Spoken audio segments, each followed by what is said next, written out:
Hello, everyone. I hope you are doing well. So, I believe we can get started. I'm going to share my screen. I hope you can see the slides. So, today's session that I would like to discuss and develop as a capacity building session is on how you can empower young people to be catalyst of change through nonviolent communication and servant leadership.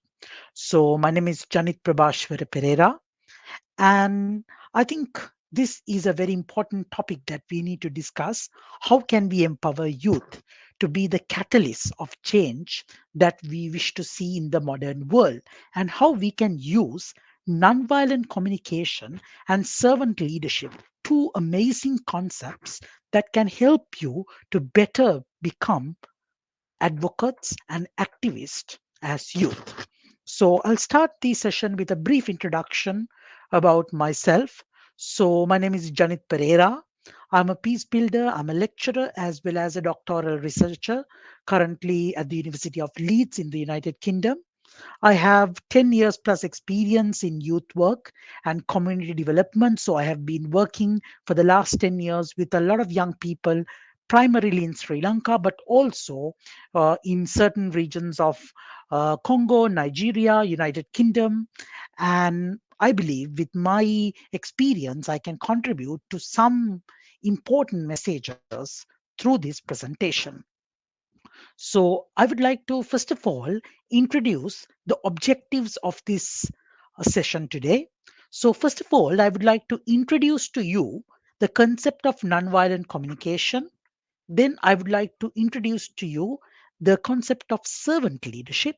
And finally, I would like to examine how nonviolent communication and servant leadership could be used for youth advocacy and activism. So I hope you understand what are the objectives of this session, and I believe you will benefit from this session. But before we move further, I would like to get to know you better. So I will share a link very soon, but I would like to know from where you are joining today, how you are feeling today, and what are you most looking forward to learning about today. So let's start with a quick, I will share you a link. I hope you will be able to see my screen. And I have created a poll. So if you can take your mobile phones and scan this QR code. Okay, I think let's try to see where you are from. Right. So I can see some of you, like most of you, are joining us from this part of the world. As you can see in the map, you can use the chat function in the platform. Feeling great, inspired. Thank you, Felipe. Others? Yeah, okay, we have from Mozambique. That's nice. That's good to hear.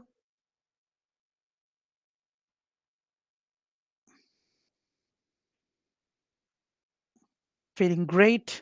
Thank you, Ford. All right. And then the final question that I have for you is that what you would like to learn. What's the most important thing that you are trying to learn, looking forward to learning about today?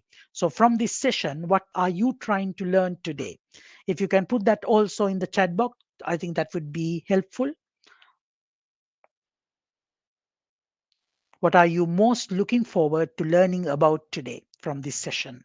I know you have been inspired from previous discussions and in further discussions throughout the conference, but from this session, what are you most looking forward to learning about today? You can put that on the chat box as well. Learn actions to stake. Thank you, Philippi. Learning techniques for peace building. How to work with high need students or students that have experienced trauma and how we can help them to become leaders as change agents. What strategies and techniques work best to help teachers? Thank you, Ford, for your response.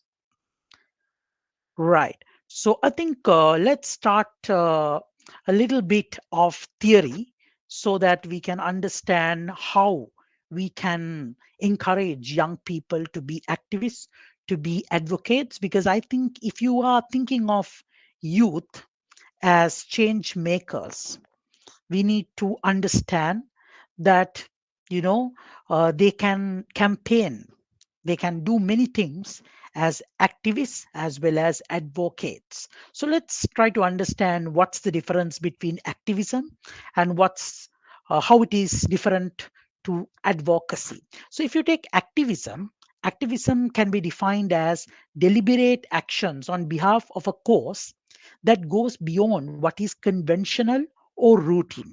So, if you look at the processes and tactics, activism can be an effort or collection of efforts to promote, impede, direct, or intervene in social, political, economic, or environmental change with the desire to make changes in society perceived towards greater good. It can often be referred to as grassroots activism and be more focused on building public awareness and pressure. So, if you are an activist, you are trying to do some activities. What are you trying to do? You're trying to stand out for a cause that you are passionate about. It might be social, it might be political, it might be economical, or it might be environmental. And what you're trying to do is to create awareness. You're going to do some activities to raise awareness and to build public understanding and the pressure that the public can exert to change the world towards a better direction.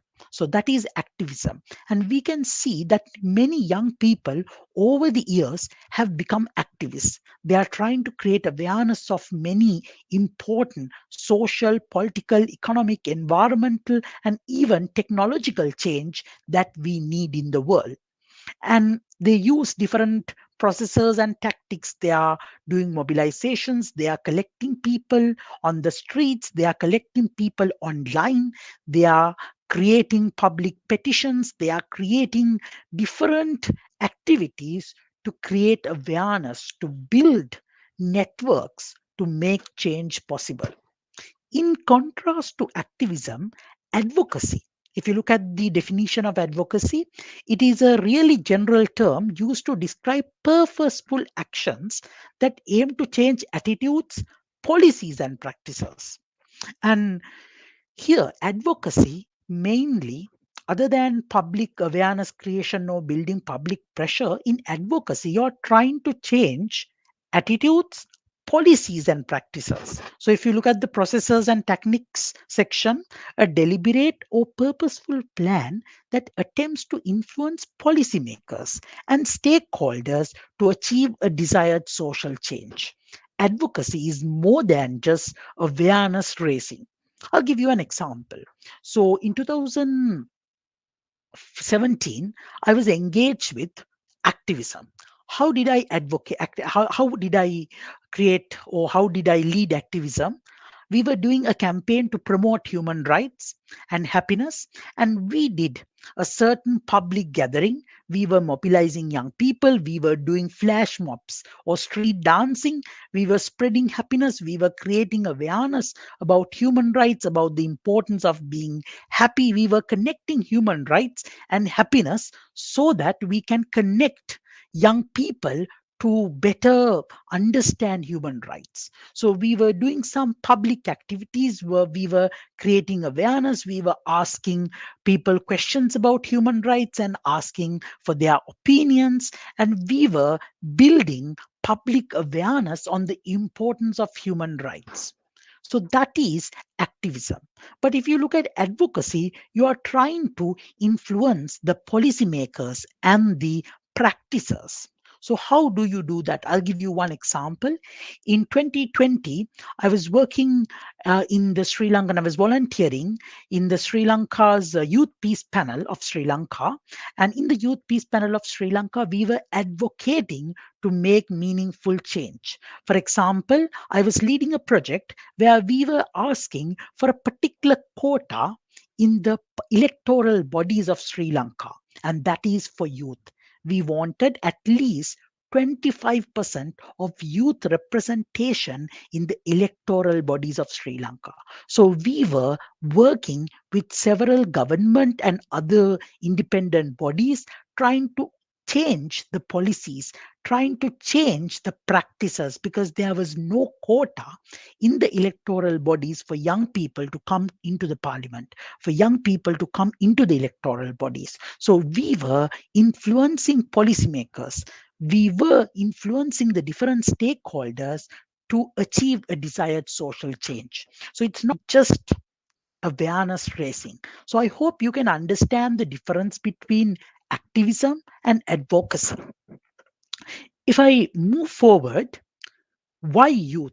Why do we need young people as activists? Why do we need young people as advocates? Now, if you take the concept of youth, youth is a social construct.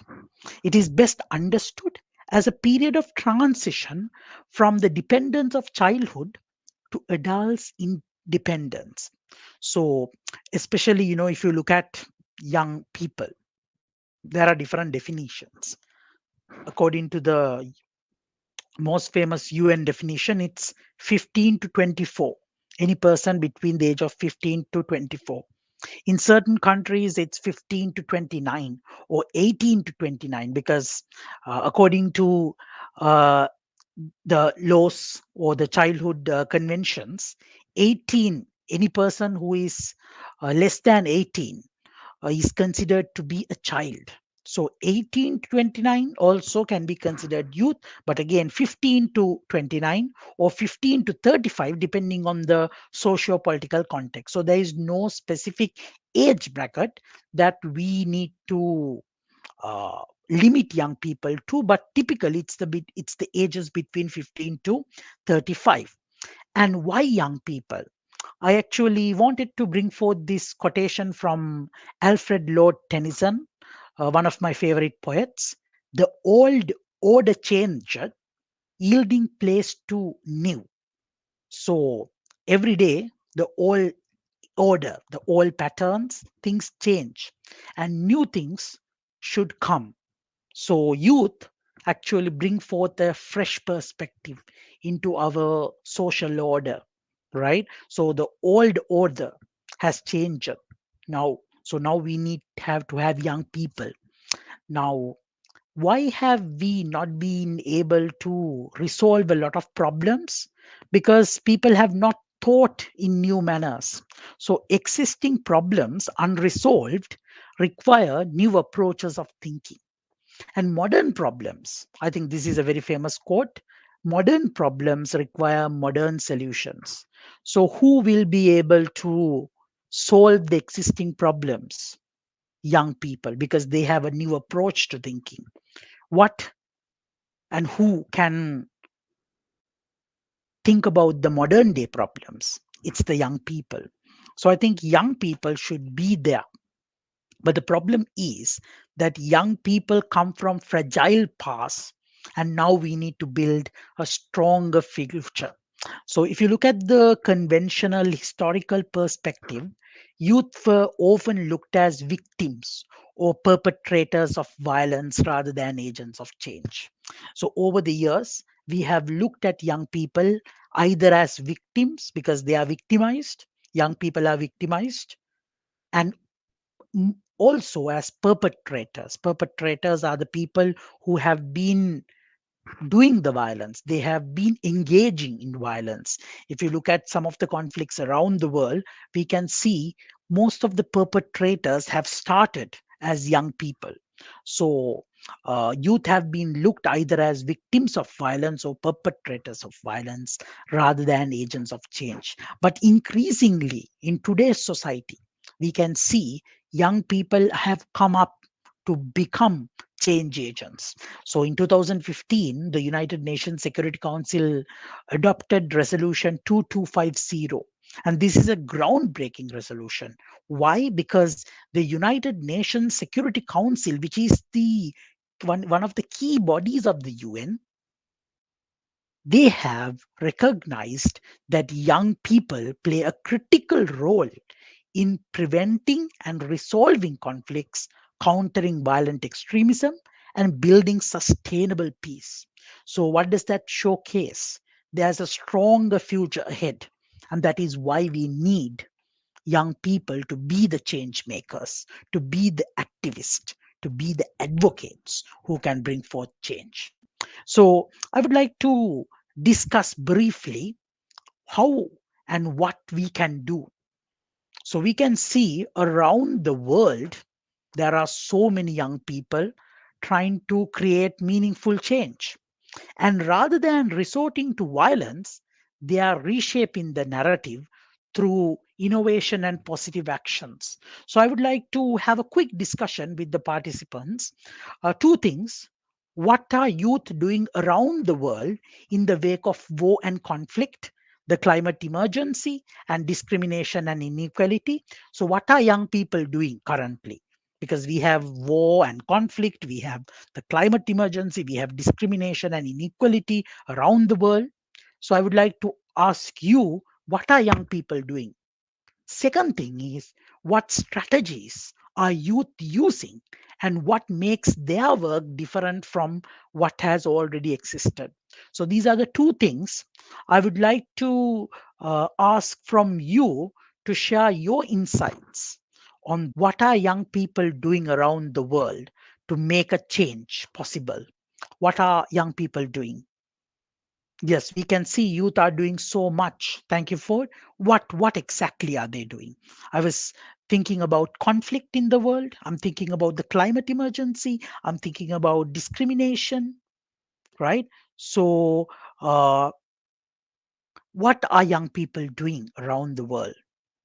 Yes, youth are using social media. They are going to more protests now. They are using social media in creative ways like TikTok.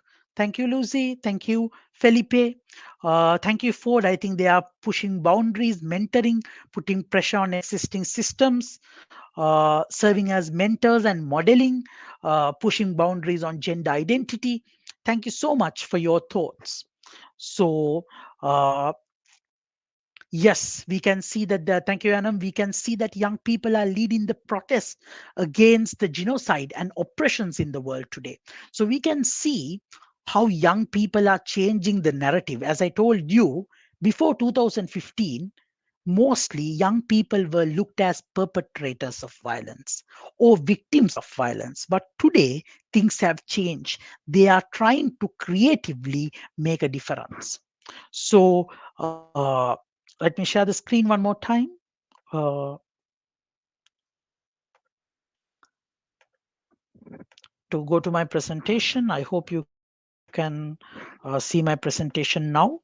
So, what are the strategies? What are the concepts young people need to know to become better advocates, better uh, activists? So, the first concept that I would like to briefly introduce is nonviolent communication. Now, this is a very important quotation by Abraham Lincoln. We can complain because rose bushes have thorns, or rejoice because thorn bushes have roses. If you think about this, you can understand the power of reframing, how we need to reframe our communication. One can complain that rose bushes have thorns, or we can rejoice because thorn bushes have roses. So, this is the power of reframing or the power of our communication. The way we communicate can affect our activism, our advocacy. If we complain that rose bushes have thorns, that is one way of communicating. Or we can rejoice because thorn bushes have the roses in them. So, this is the power of reframing. And now I would like to introduce to you what is nonviolent communication.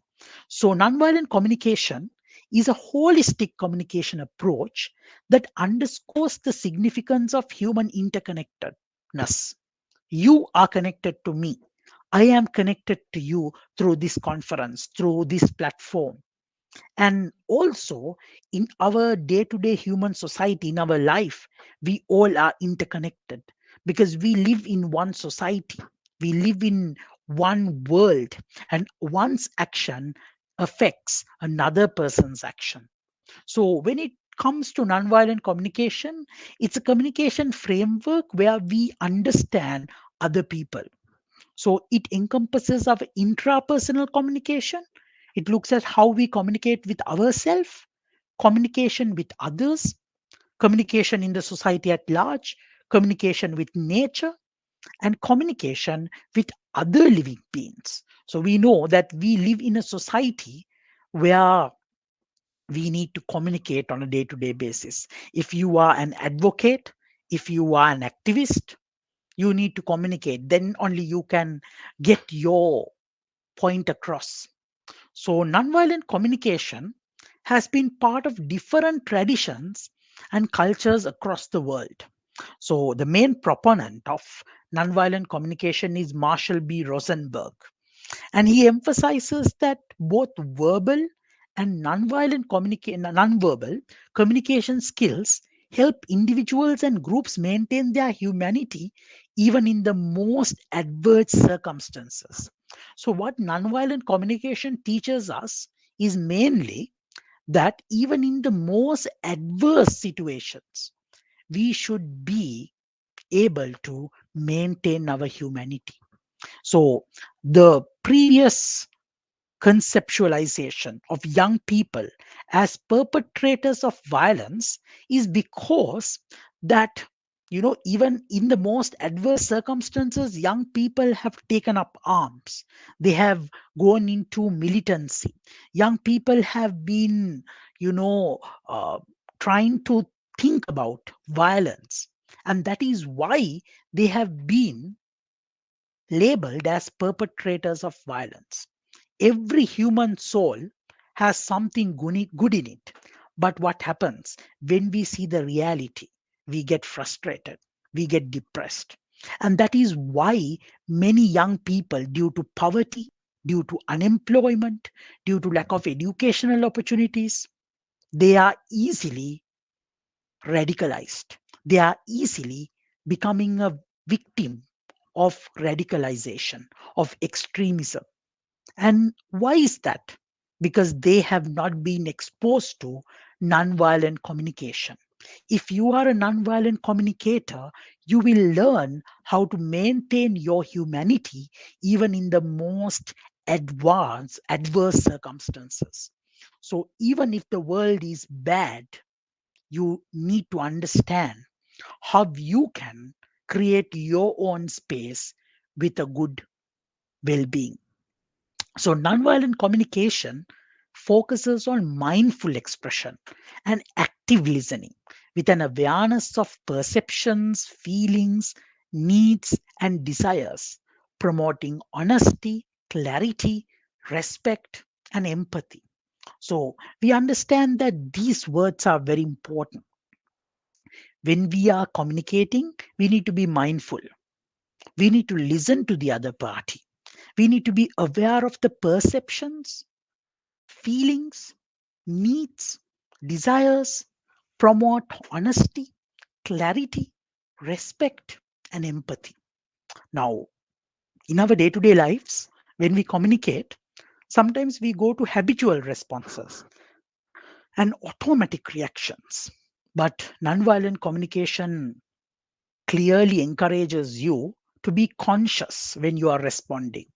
And you have to be rooted in nonviolence, mutual respect, and empathy. So you need to develop mutual respect, empathy, or trying to understand the other person. Now, our previous scholar, Marshall B. Rosenberg, you can see in this photo, comes from America. But also, we can see in the contemporary times another figure, Mahatma Gandhi from India. He was one of the major proponents of nonviolent communication. And Gandhi was a exemplary leader who explained that nonviolence is beyond politics. It is a way of life. How do you consider it to be a way of life? You emphasize the inherent worth and dignity of all life. whether you are of a particular gender, race, ethnicity, class, caste, that doesn't matter. We all have the inherent worth and dignity of life. And we need to live without causing harm, with a commitment to the truth, and that is very important. So, Mahatma Gandhi clearly said nonviolent communication should be used in the work that you do. Whether you are an advocate or activist, you need to understand how we all are interconnected, and we should deeply engage in our relationships, foster mutual understand, and build emotions, the emotional bridge building exercises. These are very important. So, as advocates or activists, you should understand the importance of nonviolent communication. So, when you think about the components of nonviolent communication, we have observations.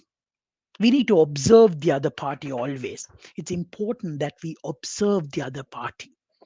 We need to be observant but non judgmental. We need to communicate our feelings clearly, and we need to understand the feelings of the other party. And we need to also clearly express our needs, and at the same time, we need to understand the needs of the other party. Then, instead of commands, instead of instructions, you need to make requests. Requests are very important in nonviolent communication. Would you mind helping me? Would you mind doing that other than do that? So, nonviolent communication can help you to become advocates, activists who can make a difference. So, as youth activists, as youth advocates, you need to understand the core tenets of nonviolent communication, how you can communicate with clear observations, very good understood feelings, clear needs, awareness of your needs, and making kind, feasible, practical requests.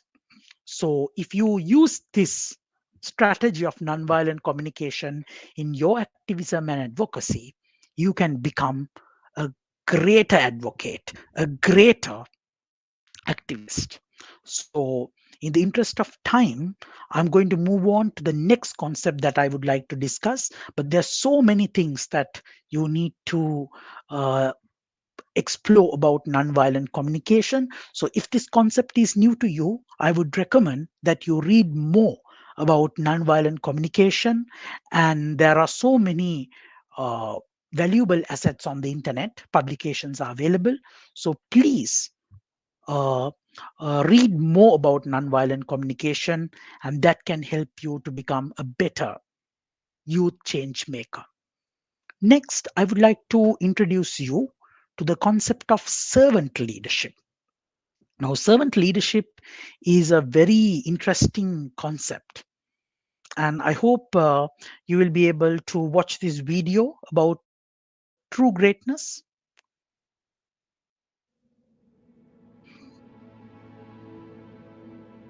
If you want to be recognized, wonderful. If you want to be great, wonderful. But recognize that he who is greatest among you shall be your servant. That's the new definition of greatness. This morning, the thing that I like about it is that by giving the definition of greatness, it means that everyone can be great. because everybody can serve. You don't have to have a college degree to serve. You don't have to make your subject and your verb agree to serve.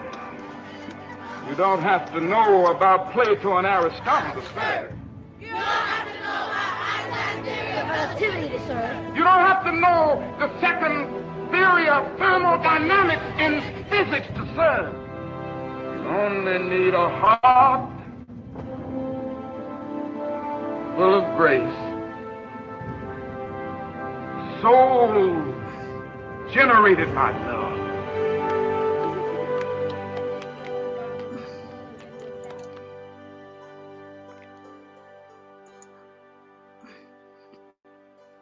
Right. So that was actually the words of Martin Luther King Jr., who said, "True greatness comes from being a servant." So the concept of servant leadership is something that was coined by, again, an American scholar, Robert K. Greenleaf, and it appears as a paradox. Why?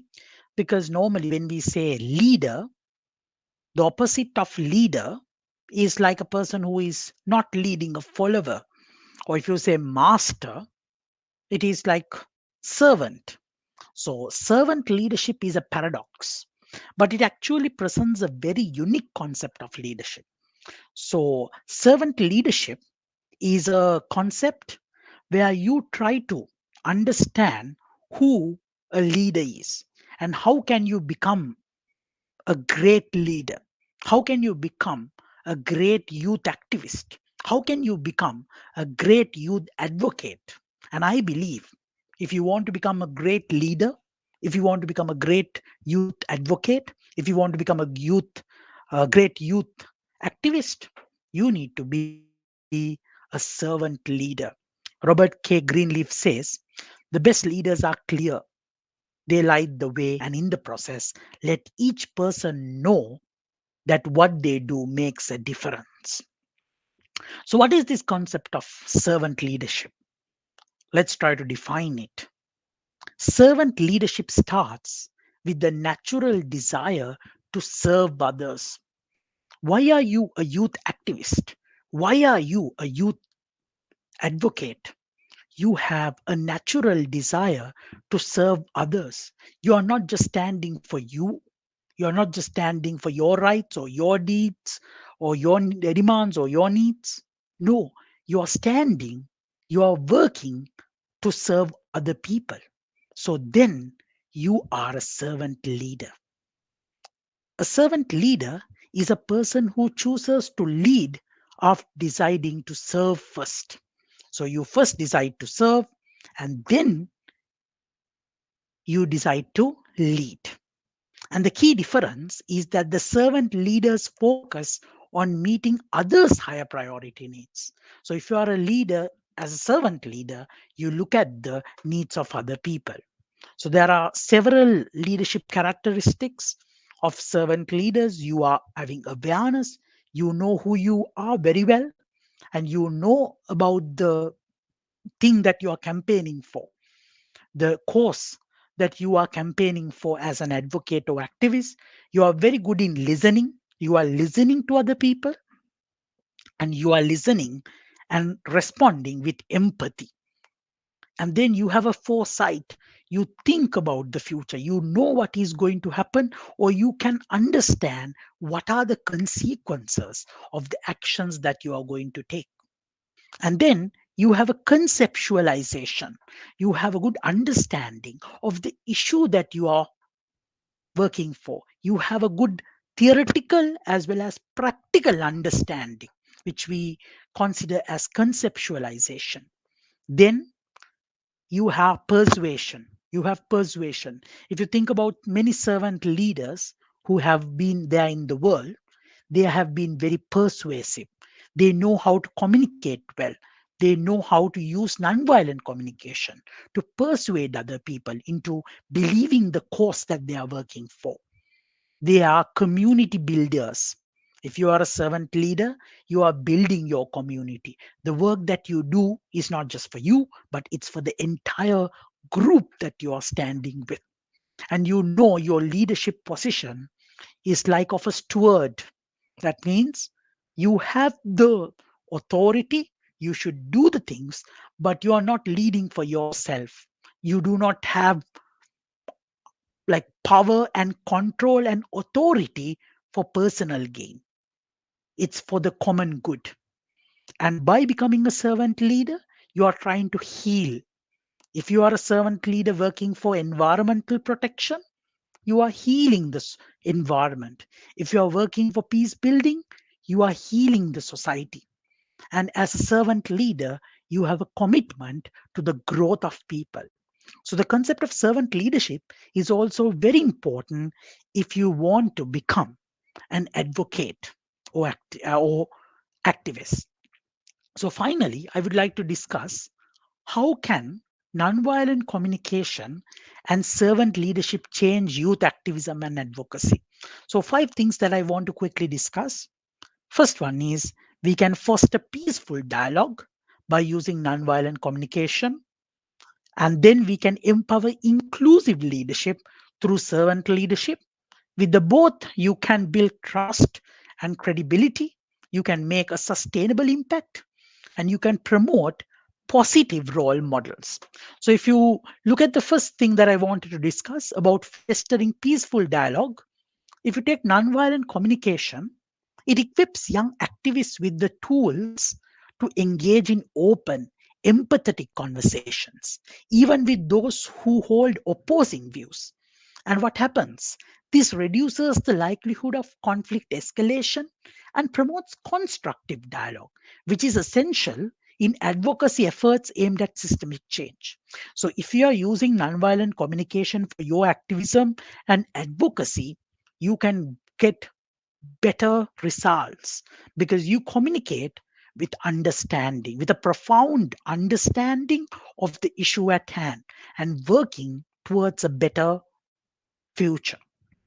If you look at empowering inclusive leadership, if you take the concept of servant leadership, it always prioritizes that you need to think of the needs of the other people involved and serve the community.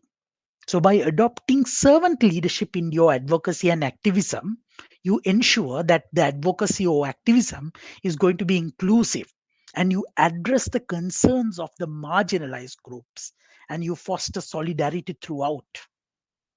Next one is how you build trust and credibility. If you are a leader, if you are a leader with servant leadership and nonviolent communication, you build trust and credibility. How? Because if you are an activist who communicate non-violently and lead by serving others, you are more likely to gain the trust from stakeholders, including policymakers, community members, and other activists. This trust is crucial for long term advocacy success because advocacy takes time.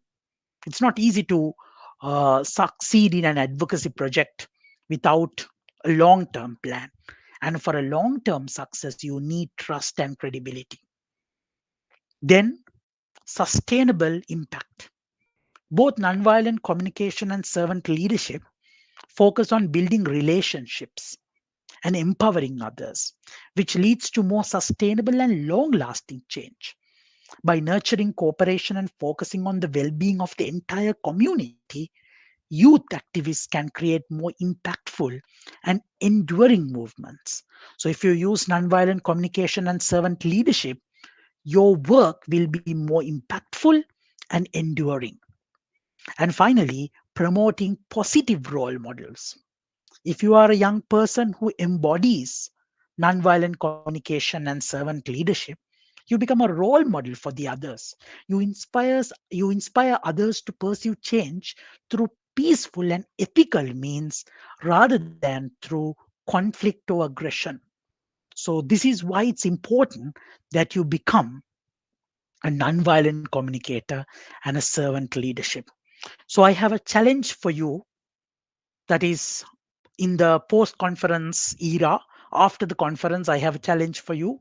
You can design a campaign for activism or advocacy on a cause or issue you are passionate about.